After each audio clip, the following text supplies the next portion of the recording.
5 ushqimet që duhet t'i hani nëse doni të jetoni gjallë. Mendoni se nuk e keni ju në dorë se sa gjatë do të jetoni? E keni shumë gabim. Ka shumë mënyra që mund t'ju ndihmojnë të shtoni vite në jetën tuaj. Mënyra më e lehtë është të ushqeheni shëndetshëm. Studime të shumta kanë treguar se dieta është një tregues i rëndësishëm i jetëgjatësisë dhe nëse do të prekeni nga një sëmundje kronike. Fatmirësisht ajo mund të ndryshohet shumë lehtë. Ja cilat janë 5 ushqimet që zgjasin jetën dhe që duhet të filloni t'i konsumoni që sot. Frutat e thata. Lajm i mirë për ju që i pëlqeni frutat e thata, ata mund t'ju shtojnë vite në jetën tuaj.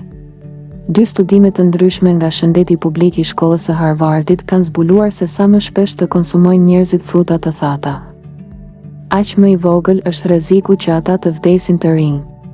Vetëm sigurohuni që të mos e teproni me të shumë fruta të thata mund t'ju bëjnë dëm. Ekspertët rekomandojnë të konsumoni vetëm një grusht me çfarëdo lloj fruti të thatë në ditë. Drithërat buke. Dihet që buka e bardhë është një nga lëndët ushqyese më të lira, por a e dinit se ju jep juve vite shtesë? Studime të shumta i kanë lidhur drithërat, pastat dhe produktet të ngjashme me to me jetëgjatësinë. Sipas një studimi të publikuar tek JAMA Internal Medicine, çdo racion shtesë me drithëra lidhet me 5% më pak rrezik të vdekshmërisë së përgjithshme dhe 9% më pak rrezik të vdekjes nga problemet e zemrës.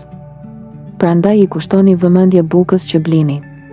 Duhet të kërkoni bukë të bërë me 100% grur. Ushqimet pikante. Mos u kufizoni në përdorimin e erëzave.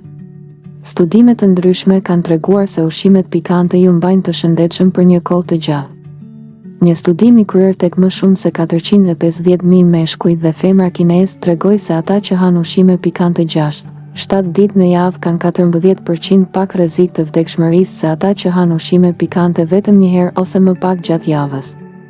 Hulumtuesit shkencor kanë zbuluar gjithashtu se lidhja mes ushqimeve pikante dhe jetëgjatësisë është më e fortë tek personat që nuk pinë alkool. Alga deti.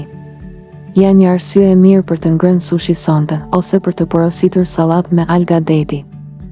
Më shumë se 1000 studime kanë dalë në përfundimin se konsumimi i algave të detit mund të parandalojë inflamacionin, rrit sistemin imunitar dhe parandalon kancerin.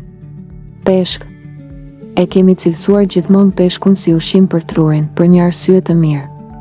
Studime të ndryshme kanë treguar se përbërësit tek peshku, të quajtur karotenoide, mund të ofrojnë mbrojtje nga sëmundje neurologjike. Për më tepër, acidet yndyrore omega-3 tek peshqit e yndyrshëm, si salmoni, mbajnë trupin në formë dhe parandalojnë plakjen e parakohshme. Ndërsa një tjetër studim i kryer nga Universiteti Shtetëror i Ohio's ka zbuluar se suplementet e omega-3 ulin në mënyrë të konsiderueshme inflamacionin. Një gjendje që lidhet me gjithçka, duke filluar nga alergjitë deri tek kanceri, sëmundjet e zemrës dhe Alzheimeri. Në qoftë se ju ka pëlqyer kjo video, ju lutemi klikoni butonin subscribe për më tepër.